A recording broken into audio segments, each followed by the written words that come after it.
un proyecto colaborativo de Rainbow Lobster y Sonoro. Este episodio contiene violencia y relata escenas perturbadoras sobre niños maltratados. Se recomienda discreción. Bueno, y después de esa llamada que le di a mi queridísima Saskia, se armó este segundo episodio del Detrás de Micrófonos de Los Niños del Narco. Fue una plática linda porque pudimos pasar por los inicios de cómo nació Reinserta. Hablamos de lo que significa el problema del reclutamiento de niñas y niños por el crimen organizado, cuáles son las soluciones, por qué está pasando lo que está pasando. Y una vez que terminamos, la verdad es que sentí que era lo que había que hacer con este Detrás de Micrófono. Algo que nos deje a todos un poco de guía, de esperanza, que nos haga entender dónde estamos y hacia dónde deberíamos ir. Sobre todo de la mano de alguien como Saskia, que siempre tiene esta cosa tan pragmática, tan clara y tan crítica sobre nuestra sociedad, sobre las posibles soluciones, y entender que es el ciudadano, somos nosotros mismos los que podemos hacer un cambio. Así que, nada, gracias por detenerse a darle un ratito más de su tiempo para oír hablar. Ahora, del lado de quienes son expertas, en este caso Saskia. Y ya para el próximo episodio me encantaría poder tener a Mercedes, que también es una pieza fundamental de toda esta historia. Y como bien lo decía Saskia, una mujer que desde que inició su carrera y desde que hizo Reinserta junto con Saskia, tenía siempre este tema de la niñez y la adolescencia en contacto con el crimen organizado como algo de su vocación. Eso va a ser la semana que viene, después que tengamos el placer de escuchar esta linda conversa con Saskia, que me dejó como siempre inspirado y con ganas de hacer cosas que cambien nuestro país. Así que, nada, acompáñenos a esta plática que no tiene desperdicios. Llegamos al fin de la temporada de Los Niños del Narco. Gracias a quienes nos acompañaron. Gracias especialmente a Pana, Sebastián Arrachadera de Rainbow Lobster, quien creó este proyecto. Una temporada que nos ayudó a generar una campaña de comunicación importante para visibilizar lo que es el reclutamiento infantil, esos niños que son cooptados por la delincuencia organizada. Una historia, la de Tacita, quien es un chavo que con su historia muestra la realidad detrás de lo que viven estos niños cuyas historias terminan con armas, con drogas, con asesinatos. Una realidad fuertísima en México que nos lleva a replantear la culpabilidad de las infancias en este país y la gran deuda que tenemos en materia de reinserción, como lo hemos hablado en alguno de los capítulos. ¿Dónde estamos y qué está haciendo el país para ayudar a estos menores de edad? Tenemos mucho por delante por hacer, pero en esta temporada especial de 20 capítulos acabas de conocer, a través de la historia de Tacita, la historia de cientos y miles de niños y niñas cuyas vidas hoy están completamente plagadas de violencia y que tienen desafortunadamente fecha de caducidad.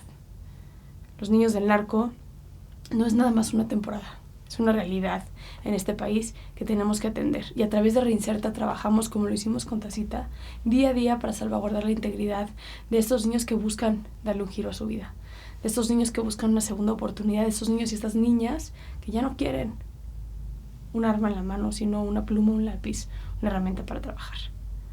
Gracias por ser parte de esta temporada especial de Los Niños del Narco y gracias Rainbow Lobster y Penitencia y Reinserta por hacer esto posible. Queridísima, ¿cómo estás? Feliz de verte. Odio que vivas tan lejos porque a veces necesito más de ti. Lo mismo digo, vale, qué cosa. Y ahora Oye, que estás todo famoso con Los Niños del Narco, no sé, la risa, el otro día me escribieron que algo subí una foto tuya o no sé qué. No sabía que estaba tan guapo, me ponía. Hazmela bueno, no bueno, muy bien, ¿ves? La voz detrás del panita. Qué buena onda. Oye, querida, nada, me encanta poder hacer este episodio porque es como, digo, no sé si oíste el anterior, pero puse tal cual el WhatsApp que nos mandamos. Me Y, encantó. y la verdad que creo que está bueno eso de este podcast, que tiene algo de tiempo real, ¿no? Y que un poco ha sido así este proceso, ¿no? Entonces, yo, s- eso es lo que me gusta, que fue de, a ver, venga, vamos a hacerlo. Y para mí sí era muy importante tener tu punto de vista. Tú apareciste en un episodio en particular, que hablando de la problemática, cuando estuvimos con Fernanda Familiar, y, y creo que es muy importante que la gente oiga tu punto de vista. ¿Por qué? Porque tú coescribiste un libro con Mercedes sobre el tema del sicariato en México, porque son ustedes quienes llevaron adelante este estudio. O sea, si alguien puede ser experta en el tema, eres tú. Entonces, ha habido un montón de comentarios en redes sociales, que es donde yo creo que deja claro que no podíamos dejarlo solamente en la historia, ¿sabes? Es que es un tema, pana, que es muy poco conocido. Son de esos temas, no sé si te ha pasado, pero no es que me quiera desviar, voy a llegar a un punto, se los prometo. Pero el otro día veía ahí una nota de un tipo que está violando perritos. Y la gente estaba así como vuelta loca. Y yo decía, es que sí, hay ciertos temas que hemos normalizado. Hoy sí dices, bueno, amaneció Coahuila con 100 muertos, ¿no? De asesinato, pues ya no nos sorprende a nadie. Pero hay ciertas noticias que todavía nos sorprenden. ¿Por qué? Porque hay poco conocimiento de ellas. Y yo creo que el tema del reclutamiento infantil, aparte de ser un tema sumamente complejo, porque a veces pensamos que el reclutamiento infantil son estas camionetas que, como en África, ¿no? Que se roban así a los niños y la mamá y el papá corriendo atrás de la camioneta rogando, que no, pues esa no es la realidad de nuestro país particularmente, ¿no? O no Ujú. de manera generalizada. Pero es un tema que como que la gente no dimensiona, la gente no hila la guerra contra el narco o lo que está pasando de la delincuencia organizada y la ciudadanía con, adivina qué, también hay niños chiquitos que pertenecen aquí a esto. Entonces ahí ya creo que la gente pues ya voltea a ver a su hijo, a su hermano, a su primo, a su sobrino y dice, güey, o sea, podría ser mi hijo. O sea, mi hijo que tiene 11 años podría ser Tacita, ¿no? Claro, tal Eh, cual. Y creo que esa es y de las reflexiones que más escucho, ¿no? No solamente lo que ha estado interesante, no solamente gente que dice, wow, yo también tengo un hijo, una hija que puede estar enfrentada, incluso gente que lo está viviendo, ¿no? En carne propia. Y yo ahí lo primero, a ver, ustedes han tenido han abordado el tema desde hace mucho tiempo, pero, y una cosa es el estudio de los niños de del narco. reclutados por el crimen organizado.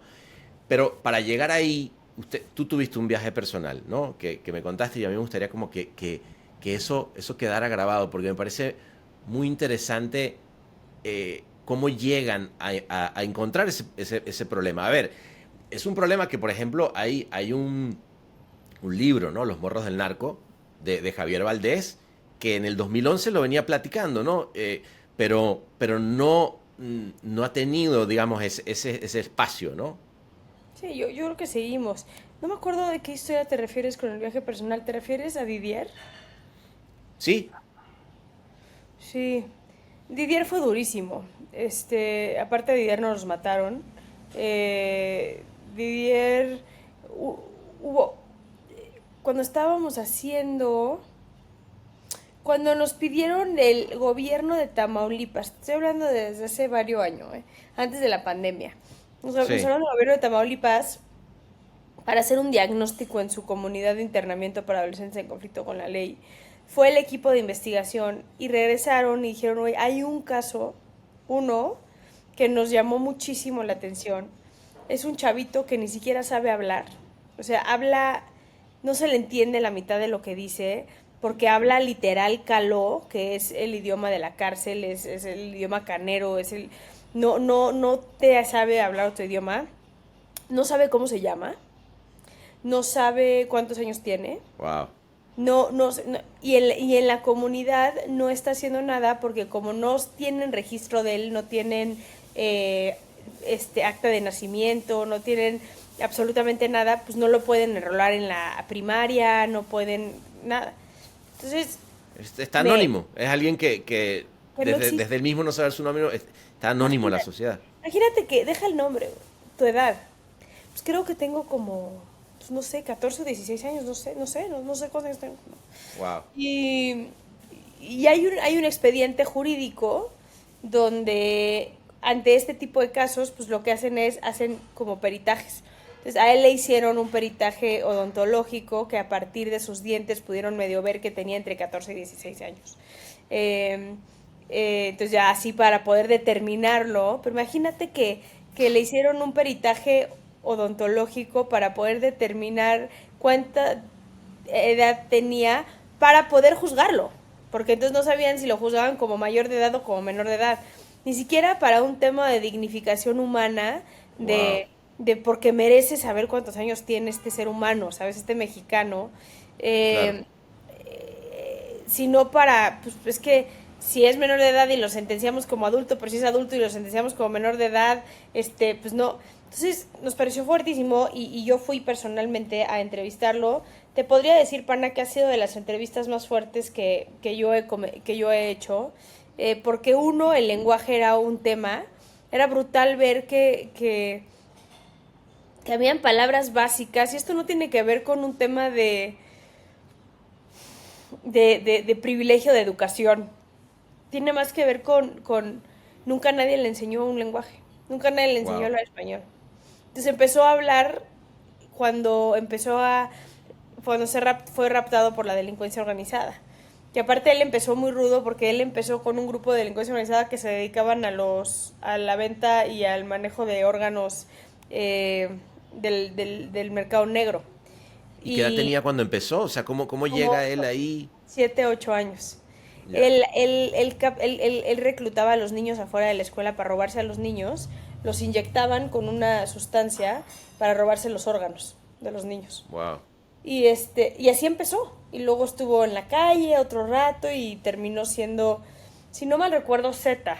En un Tamaulipas en pleno 2010, 12, 14, donde estaba pues los Zetas en su apogeo, con Ociel Cárdenas ya en la cárcel, con toda la independencia de los Zetas como cartel, paramilitares o bueno, la milicia hecha delincuencia organizada. Y de entrada fue muy duro y muy doloroso, pana, el decirle, bueno, pero a ver, la edad que crees que tienes es porque te hicieron un peritaje, ¿no? Para poder sentenciarte. No has tenido, y ahí llevaba él 3 años ya privado de la libertad y nunca había podido acceder a un aula académica en el centro. Y cuando le preguntabas por qué, decía, es que no tengo acta de nacimiento, y al no tener acta de nacimiento, no me pueden registrar. Y me dio mucho coraje porque en ese momento yo me llevaba con el gobernador, bueno, la esposa del gobernador, y cuando salí yo de ahí le hablé a la esposa del gobernador y el día siguiente ya tenía acta de nacimiento. Y eso me dio todavía más coraje porque, claro. porque hice una pinche llamada, Uh-huh. y solucionaron darle un acta de nacimiento a un niño. Wow. Que no pudieron hacer en 3 años y que este niño está a punto de terminar su medida, su sentencia, y va a salir sin haber hecho ni siquiera primero de primaria, sin poder hablar, y en esto estamos apostando a la primera necesidad. O sea, y no quiere decir que yo tenga poderes, no va por ahí mi comentario va sobre cómo es que todo un sistema de justicia penal no pudo darle un acta de nacimiento, por cómo es ese nivel de indiferencia hasta esos niños. Y ahí entendí otra cosa que fue, pues ya el gobierno los considera como desechables. Como que hay ciertos factores de riesgos en niños que ya es como, híjole, tú ya... ¿Te acuerdas hace años que hubo un caso muy duro en México de un famoso Fernandito, que fue como el primer niño del narco? Y ese caso fue muy interesante porque pues, para la gente fue brutal cómo que un niño que está matando, ¿no?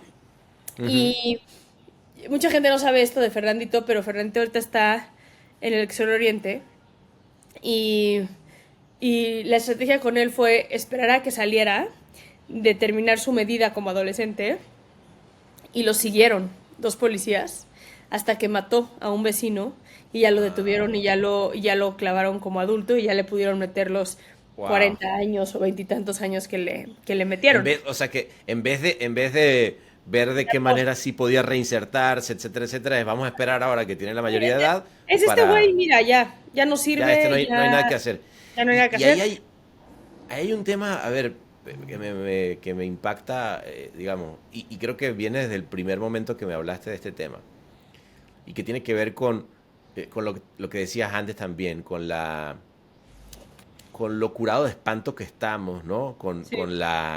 Con esta insensibilidad que puede haber ante un niño, ¿no? O sea, que se tomen como desechables y creo que tiene que ver justamente con no entender y conocer, y creo que es lo que tú has vivido bien, que es ponerte a hablar con alguien y entender de primera mano y generar empatía, ¿no? Sí, el, el poder ver más allá de lo que hicieron. Y, y pensarías que en el sistema de justicia penal debería de haber gente que pueda hacer eso. O sea, yo puedo entender que hay mucha gente que no puede ver el testimonio de una persona que cometió un delito y decir yo quiero trabajar con esa persona, ¿no? Está bien, Claro. no todo el mundo, pero pensarías que los trabajadores sociales, los psicólogos, los criminólogos, los jueces, los ministerios públicos, pues Deberían tienen tener por lo menos esa sensibilidad o esa esa sensibilidad de ver más vocación. allá, claro. No nada Claro. más de decir son casos perdidos. Ahora, hablar de eso es hablar de una problemática también como mucho más profunda que tiene que ver con lo inhumanizado que está el sistema de justicia penal. Ujú. Pero un poco regresando a esta historia de Didier, ¿no? En el penal de Tamaulipas, pues lo que nos empezó a Mercedes y a mí a impactar muchísimo es que le vale madres al gobierno. Les vale. O sea, cada vez hay una política más puntual respecto a, híjoles, los jóvenes son complicados, los adolescentes, de por sí la adolescencia es una etapa complicada, es una etapa donde, híjole, cómo se ponen complejos. Todos pasamos por ahí, todos la pasamos mal, todos crecimos, todos nos creíamos Juan Camané cuando no éramos absolutamente nadie. O sea, a ver, eso es Claro. una realidad, pero que haya una ausencia de política de Estado por apostar por los jóvenes es durísima. Y luego te das cuenta que hay ciertos jóvenes con ciertos factores de riesgo que se analizan y ya se entienden como casos perdidos. Ahora, no estoy diciendo que sea una ley, ¿no? Ya sería el colmo que esté estipulado en un documento, pero así funciona en el día a día. Así funciona. Así Y yo, funciona. y ese recuerdo muy bien que fue ese brief que ustedes me dieron. Cuando la primera vez, o sea, que yo eh, empiezo a trabajar con Reinserta, que después, por cierto, me embarco un buen rato a ser parte del patronato, porque me encanta lo que hace Reinserta, que es esta fundación que ustedes hicieron. Lo primero que me llegó a las manos fue esto, ¿no? Y me acuerdo que yo, como cualquier persona, pues me horroricé. Fue como que, wow, ve lo que está sucediendo. Y me acuerdo que yo te preguntaba y te decía, pero ¿cómo haces para verlo como algo mm, tan cotidiano? Y obviamente entendí que, bueno, llevaba muchos años en ese tema. Pero háblame un poquitito de ese momento y de cómo pasamos del estudio de los niños del narco, que así lo bautizamos en ese momento, que es a donde estamos hoy, ¿no? Porque lo que me gustaría platicar un poquitito es esa causa, tú te la has puesto como algo no solamente importante como parte de Reinserta, sino como tu causa, ¿no? Es una causa que yo sé que siempre que nos sentamos la tienes presente, es algo que cuando hablamos de niños en contacto con la violencia, pues qué situación más extrema que esto. ¿Qué ha pasado desde el momento en el que sale ese estudio y qué pasó con lo que ocurrió en las elecciones y hacia dónde debería ir todo esto? A ver, lo que creo que es importante, lo que creo que es importante es más que yo estar apasionada con ese tema, es un tema que le tengo que dar a Mercedes, mi socia. Mercedes, desde que íbamos en la carrera, ha estado al frente, digamos, eh, que ella ha estado apasionada absolutamente con los adolescentes en conflicto con la ley. Y tengo que confesar que al principio, como a muchas personas, me costaba mucho el tema de los adolescentes en conflicto con la ley, Mira pero tú. era un poco como que esa mancuerna que hice con Mer, como mi socia en Reinserta, de decir, ok, es algo que te apasiona a mí me apasionan otras cosas, vamos, y entiendo la problemática, vamos a hacerlo en conjunto. Ok, Pero obviamente conforme te vas metiendo, a mí, yo te podría decir que yo me enganché con esta causa con Didier. Con ya. Didier, que fue años después donde Mercedes ya estaba trabajando a full con el modelo de USAID, de los niños en la delincuencia organizada y los adolescentes en conflicto con la ley. Ah, ya se había diseñado todo un modelo y a ti te toca estar en contacto con un chico en particular y eso te toca desde otro lado. O sea, Mary y yo fundamos Reinserta. La historia de Reinserta es que yo fundé Reinserta sola en papel. Ok. Yo quería trabajar con las prisiones en México, ni siquiera con los adolescentes en conflicto con la ley, con las prisiones. Yo quería manejar un tema más como de seguridad, autogobierno, manejo de prisiones, etcétera, Ujú. etcétera, que eso es lo que a mí me apasiona más. Y cuando me senté con Mercedes, que era mi amiga del salón de clase, éramos amigas de la universidad, ella me dice, sí le entro, pero quiero trabajar con adolescentes. O sea, para mí es importantísimo trabajar con adolescentes. Y el primer grant que recibe Reinserta, o sea, el primer grant de la historia de Reinserta, más allá del dinero que hemos recibido de donaciones al principio, que la verdad es que al principio es Friends and Family y gente que cree en ti, que confía en ti, y demás, fue del gobierno de Estados Unidos. Y lo que el gobierno de Estados Unidos nos pidió puntualmente es hagan el modelo de atención para trabajar con adolescentes con delitos de alto impacto. O sea, hace delincuencia organizada, homicidio, violencia sexual, narcomenudeo, portación de arma, todos los delitos que al final están relacionados con la delincuencia organizada. Porque Ok. tienes que saber, pana, que en México no hay un solo adolescente acusado por delincuencia organizada, que es un gran error que si quieres ahorita le ¿Por qué? entramos a ese tema. Ahorita me regreso a ese Vale. tema, pero más para terminar Sí.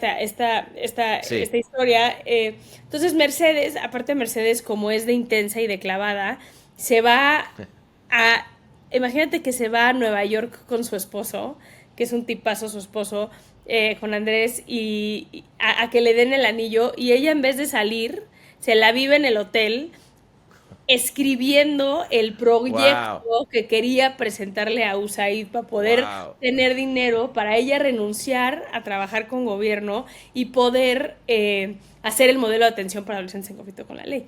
Entonces, Wow. claro que aparte del amor profundo que le tengo a Mercedes, que es mi esposa de trabajo, mi esposa profesional, mi work wife, que le dicen, Muy bien. pues fue como un tema de esto, le apasiona a ella, hace todo el sentido en materia de seguridad, en materia de oportunidades para jóvenes, hacía el sentido desde que era muy injusto lo que estaba pasando hasta que pues eran en el Código Penal de adolescentes en conflicto con la ley, un menor de edad tiene muchos menos años que un adulto, ¿no?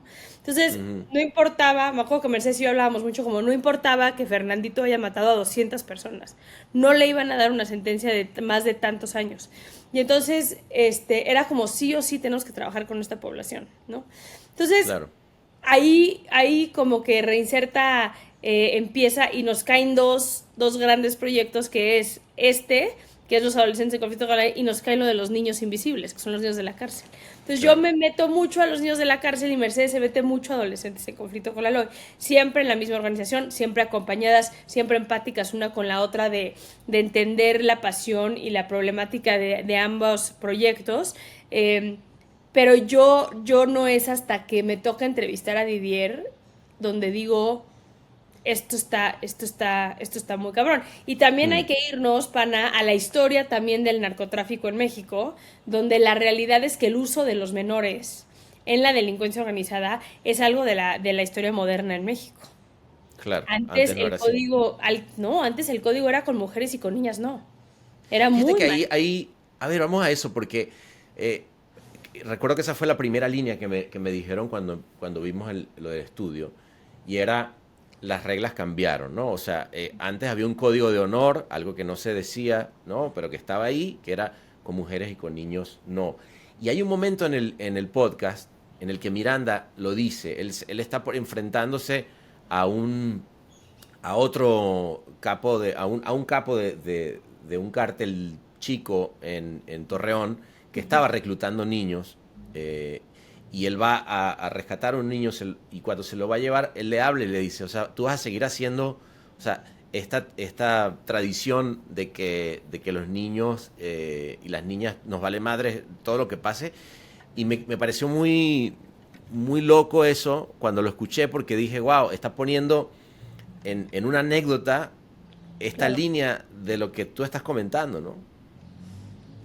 Sin duda, es la normalización de la violencia, porque al final, hay que decirlo, la violencia con las infancias, pues no es lo mismo matar a un señor de 40 años que sabes que está metido en la delincuencia organizada, a afrontarte con un niño de 10, 12 años y meterle un balazo a un niño de 10, 12 años, ¿no?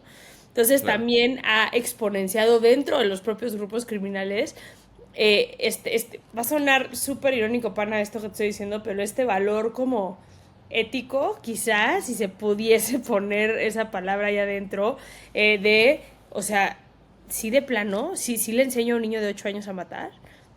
Claro. Sí entreno a un niño de 10, 12 años a mover droga, a descuartizar, a deshacer cuerpos en ácido. O sea, sí tengo los pantalones para hacer eso. Porque para que hayan este tipo de entrenamientos, tiene que haber quienes están dispuestos a llevar a cabo estos entrenamientos, ¿no? Claro. No, total. Y eso es brutal. Y con Miranda creo que con Tacita, creo que esa escena que él narra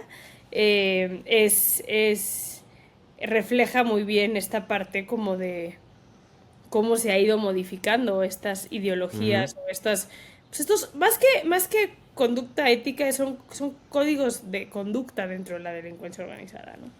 Totalmente. Oye, hablemos un poquitito de penitencia, porque me parece que en este problema del que estamos hablando, es importante hablar de cómo llevar un micrófono a alguien que antes no tenía un micrófono, que creo que de eso se trata un poco nuestro proyecto. O sea, cuando digo nuestro proyecto, incluye los niños en largo, que al final del día sale por todo esto que estamos comentando y termina siendo parte de penitencia. O sea, te diría que toda la cantidad de gente que lo ha escuchado ha sido porque entra por penitencia y se encuentra con este podcast.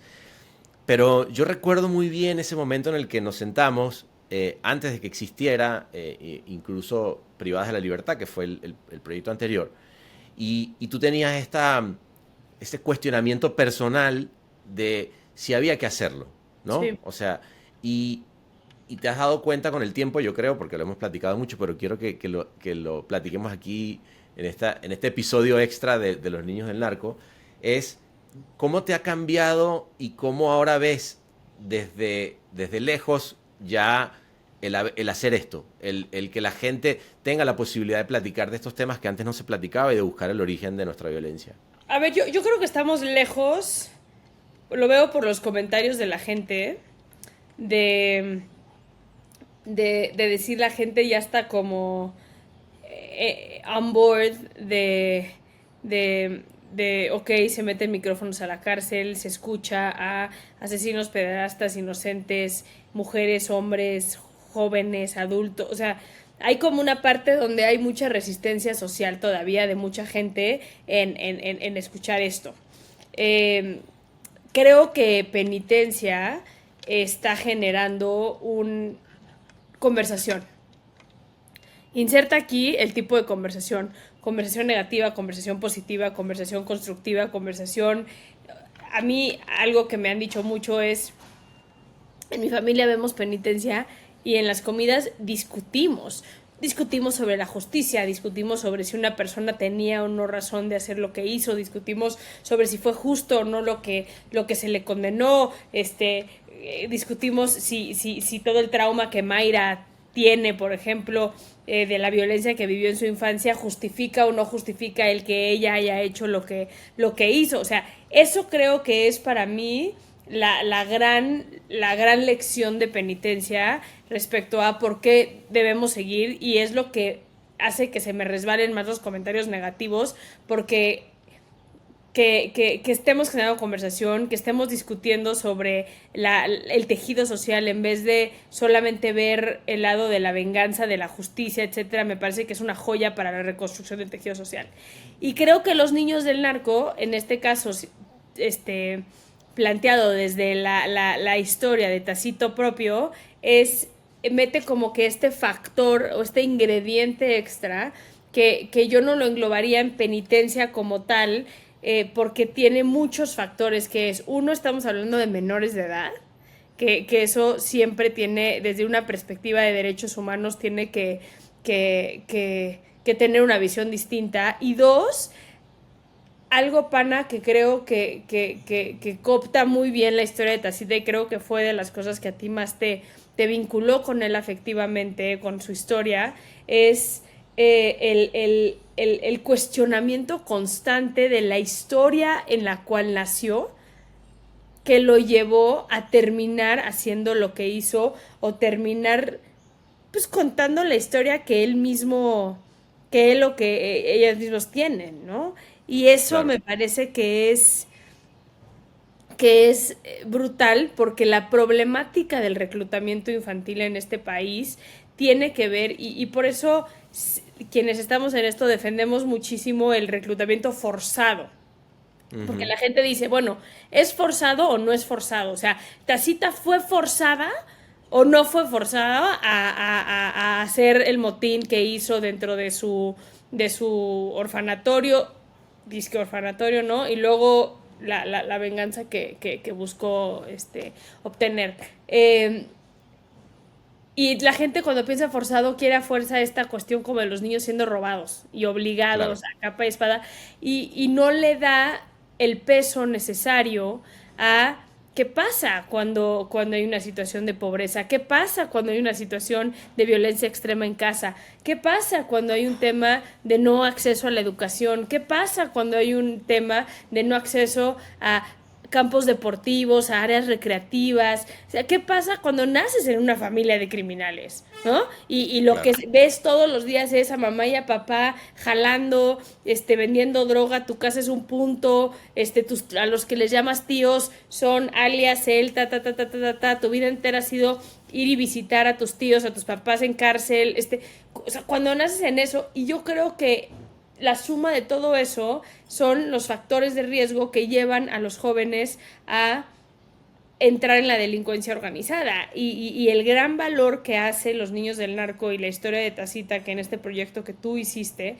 es brutal, porque te hace cuestionarte todos esos factores en vez de nada más juzgar y nada más decir, no, güey, pues pinche sicario o pinche Claro. niño matón, porque esa es la Claro, fácil, claro. ¿no? Eso no No, es fácil. sí, su historia, pero es un niño matón.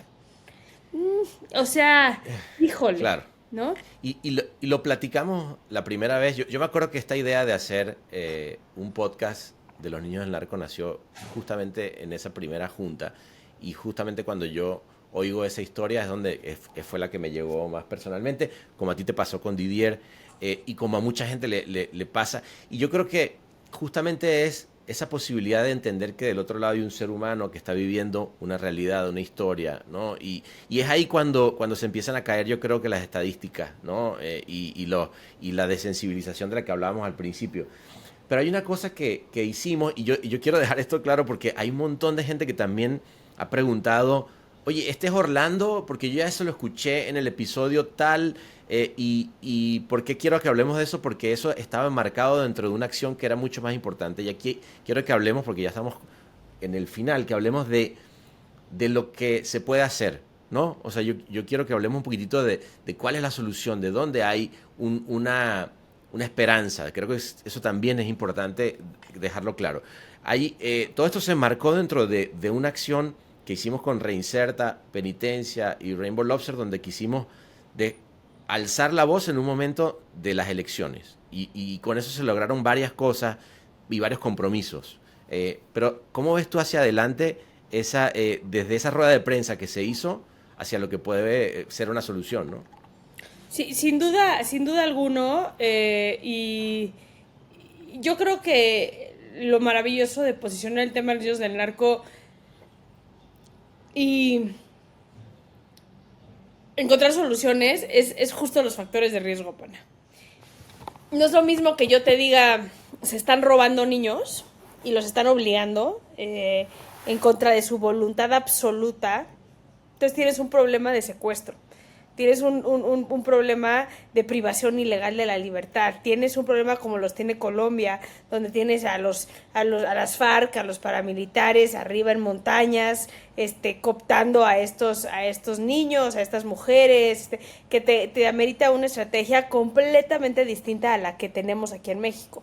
En México lo que se tiene que atender son las problemáticas que llevan a un niño a decir, prefiero enfilarme en los grupos del narco que seguir viviendo la vida que estoy viviendo. Claro. Y eso creo que es mucho más fácil fortaleciendo un sistema educativo integral, modificando una estrategia de educación puntual ante las necesidades que tenemos en pleno 2024, ¿no?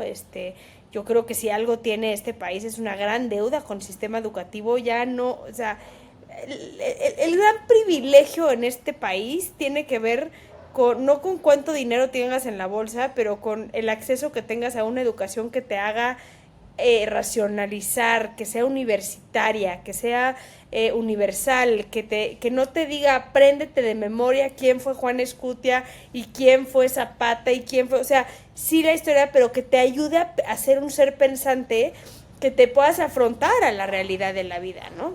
Uh-huh.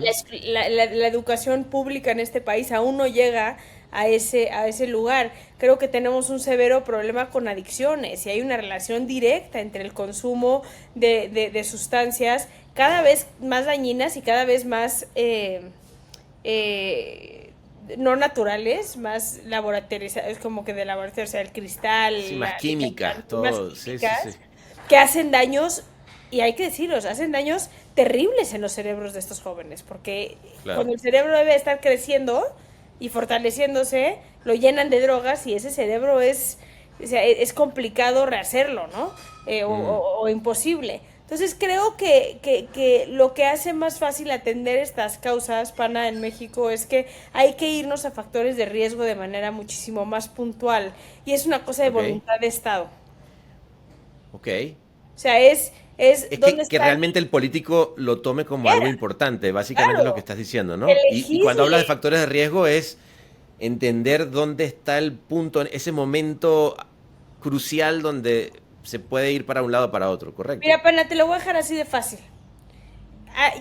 Si yo tuviera una varita mágica para atender el tema de la criminalidad en México, el 80% de las personas en prisión están por temas patrimoniales, o sea, robos, etcétera, ¿no? Okay. Algo que hemos visto cuando quienes estamos en las cárceles es que la gran mayoría de la gente en prisión está por problemas de adicciones, de consumo.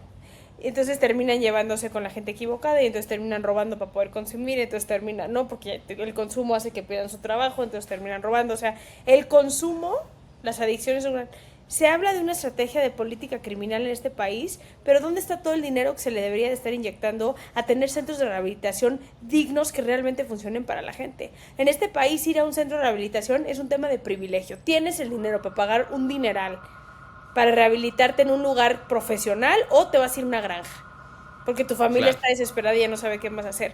Entonces, no dejamos espacio para esos proyectos necesarios de prevención, ¿no?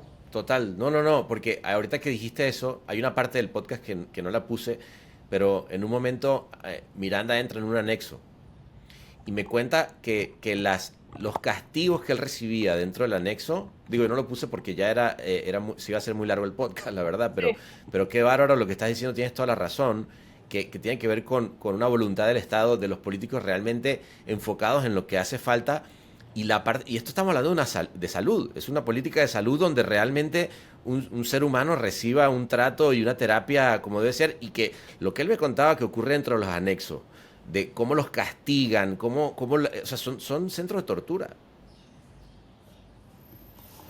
Son centros de tortura, pero yo te diría que más que centros de tortura son espacios de desesperanza. Son gente que quiere ayudar, son gente que Ujú. vive en comunidades marginadas, Ok, que están desesperadas, que quieren hacer algo por los niños que ya están consumiendo, por los jóvenes que están consumiendo, pero no hay los recursos suficientes. Entonces ya. se vuelve un tema como de, o sea, se vuelve un tema como de voluntad. Pues ahí está el vecino que medio le sabe al tema de adicciones y ese güey se metió como padrino. Y ese güey es el que se mete. Y entonces, en vez de, o sea, en centros de rehabilitación tienes que tener psiquiatras médicos que estudiaron medicina, que tienen sueldos dignos, que saben la química, ¿no? Del Claro, consumo para poder atender un withdrawal, para poder atender un momento de ponerte sobrio. Tienes que tener psicólogos que te acompañen emocionalmente y no psicólogos de carreras truncas. Necesitas psicólogos con especialidad de adicciones que te atiendan. A eso me refiero con dignidad en los centros, porque al mm, final en México hay un esfuerzo brutal, en México y en Latinoamérica, hay un esfuerzo brutal por hacer centros de atención a adicciones, pero la gente hace lo que puede con los pocos recursos que tiene, mm. porque no se le inyecta dinero a esto. Entonces tú te metes a ver quiénes son los que generan los programas, los quienes acompañan estos centros de adicciones, y no son personas que realmente tengan todas las capacitaciones o las certificaciones para poder manejar un centro de estos. Entonces muchos de estos centros se vuelven como espacios de desesperanza de las familias, de decir, necesito sentir que estoy haciendo algo, güey, de ver a mi hijo que desde los 9 años está consumiendo cristal, ¿no? Por decir algo así, y ya no sabemos qué hacer con él, porque mi miedo es que me lo maten, que me lo desaparezcan, que me lo entreguen en una bolsa en cachitos, porque esa es la realidad de México. Entonces lo meto en Ujú. donde sea, porque los otros centros me piden 5,000 pesos, 10,000 pesos al mes, y aquí me Sí, claro, piden un dineral. 500, güey, o me piden que lleve su kit de higienic base y ya. Y es lo que la gente puede pagar. Entonces, yo Claro. creo que hasta que no se entienda las adicciones como un problema de salud pública y se dignifiquen estos centros, va a ser una de las estrategias. Pero son estrategias viables. Son estrategias que se pueden hacer si tan solo hubiera la voluntad política, ¿no? ¿Y qué tiene que ver con porque yo te oigo hablar, Darling, y digo, wow, ¿cómo no? ¿Por qué hay esa falta de sensibilidad en los políticos que tiene de pronto una activista como tú que está tan clara en dónde están los problemas? O sea, porque ahorita que hablas de eso, me queda muy claro y viendo además toda la historia de Miranda, desde el día uno de por qué su vida se va al traste y cómo tiene todo que ver con las adicciones, por ejemplo, ¿no? Todo. O Y, sea, y, y de mucha gente. Es y yo cabrón. digo, wow, eso, ahí dimos, digamos, como con un punto neurálgico, ¿no? Cuando hablamos, siempre nosotros terminamos hablando de cuál es el origen de nuestra violencia. Resulta que las adicciones y el problema de salud pública es fundamental, ¿no? Y no se habla de eso, ¿me explico? No, a Es ver, muy... yo creo que la deshumanización del sistema político en este país es que la política es como una carrera Mm, y están completamente deshumanizados de la realidad. Hay una brecha. Yo creo que el éxito del presidente Andrés Manuel López Obrador, que es un fenómeno, como sujeto, como persona, no lo estoy calificando como presidente, nada más como fenómeno social, fenómeno social, es, claro. es que su punto de venta fue: yo conozco las necesidades de la gente. Yo estoy Claro. cerca del pueblo. Él hizo Yo campaña conecto. muchos años. Yo conecto. ¿Y cuáles fueron sus estrategias? Como yo me muevo en el coche que se mueve la banda. Yo camino las calles que caminan la gente. Yo hago eso porque la gente ve todo el día al presidente municipal, al gobernador, al legislador, así, que es como, uy, se apersonan cada 6 años que quieren que votemos por ellos y luego se largan y les vale madres. Y tú te sientas muchas veces con esos legisladores y neta no tienen ni idea de la problemática. O sea, les Claro. importa su cartera política, tanto profesional como de bolsillo. Y luego tienes legisladores, por ejemplo, maravillosos, que se sientan con quienes sí sabemos y estamos especializados en ciertos temas y te dicen, yo estoy aquí para facilitar cuáles son, ¿no? ¿Cuáles son esas políticas públicas que tenemos que implementar? Y eso es increíble, pero hay otros que les vale madres.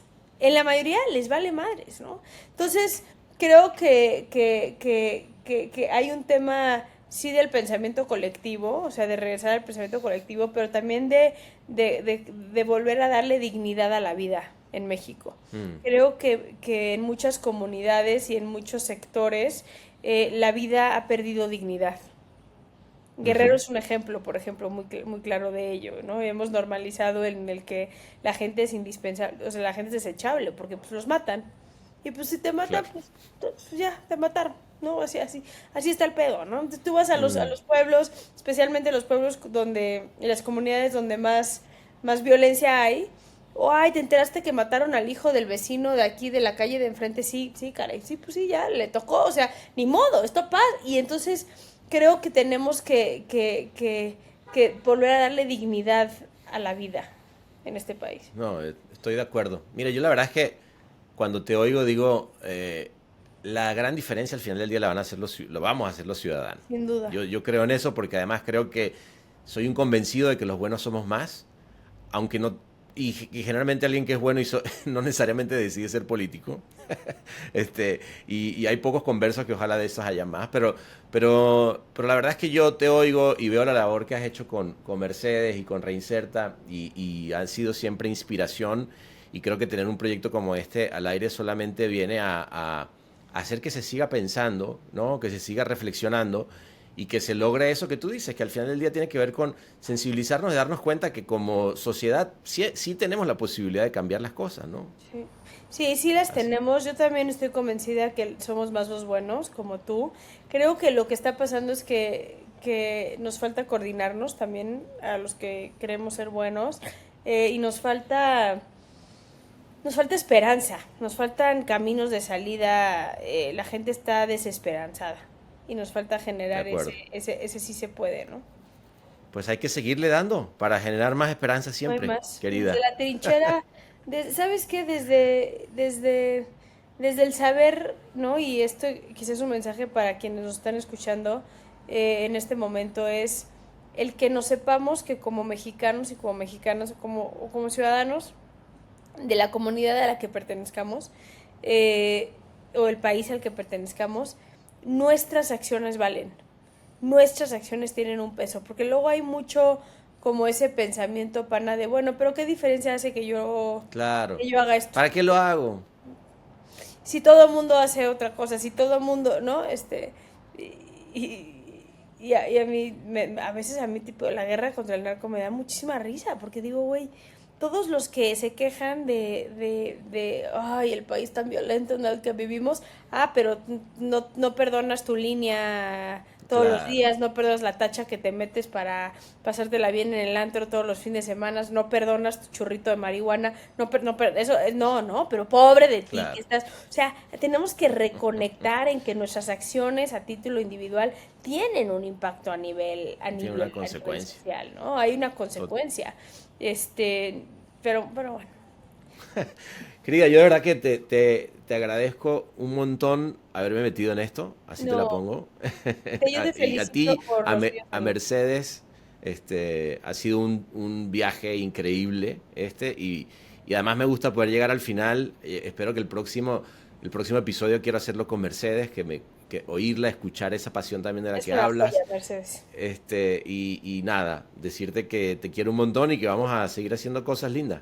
Te quiero y me encanta trabajar contigo en estas cosas. Gracias por ser parte de Reinserta y traerle tantas cosas increíbles a Reinserta. Y en esta cuenta no nos cansamos, pana. En esta cuenta le seguimos dando Eso, y vamos a seguir dando.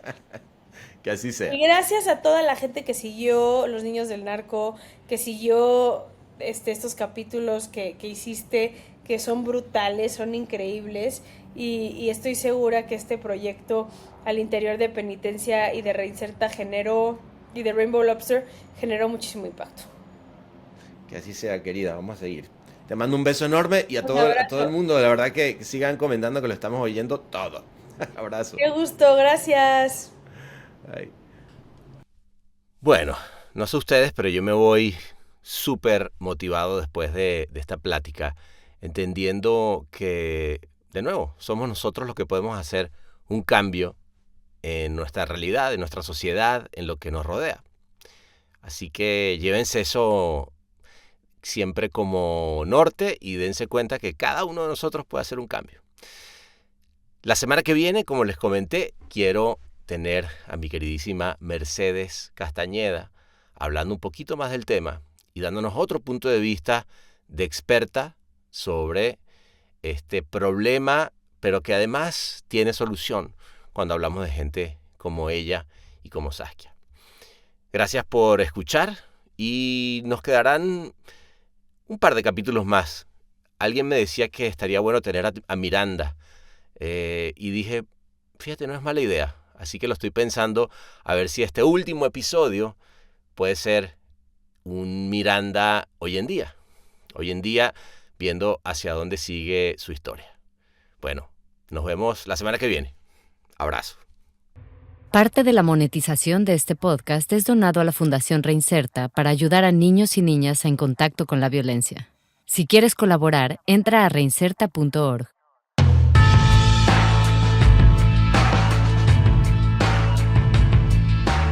Los Niños del Narco es una producción colaborativa de Rainbow Lobster y Sonoro, creado y narrado por Sebastián Arrechedera. Diseño de audio y grabación en campo, Ahmed Cosío. Escrito por Sebastián Arrechedera. Producción Carla Pedraza y Junior Carvajal. Story Editor Andrés Vargas. Locución de Marlene Figueroa. Dirección de arte Ángela Forti. Social Media Rogelio Galván. Producción ejecutiva Marlene Figueroa, Sebastián Arrechedera, Saskia Niño de Rivera y Alex Reider. Equipo sonoro Susana Medina, Marketing. Paola Pérez, Project Manager. Maya Herrera, Content Creator. Aileen Correa, Video Editor. Agradecimientos especiales al equipo de Reinserta por el acceso a las entrevistas y al podcast Penitencia. Música por Lil King 888. Música incidental cortesía de Epidemic Sound. Para conocer más de este podcast, visita nuestra página web losniñosdelnarco.org.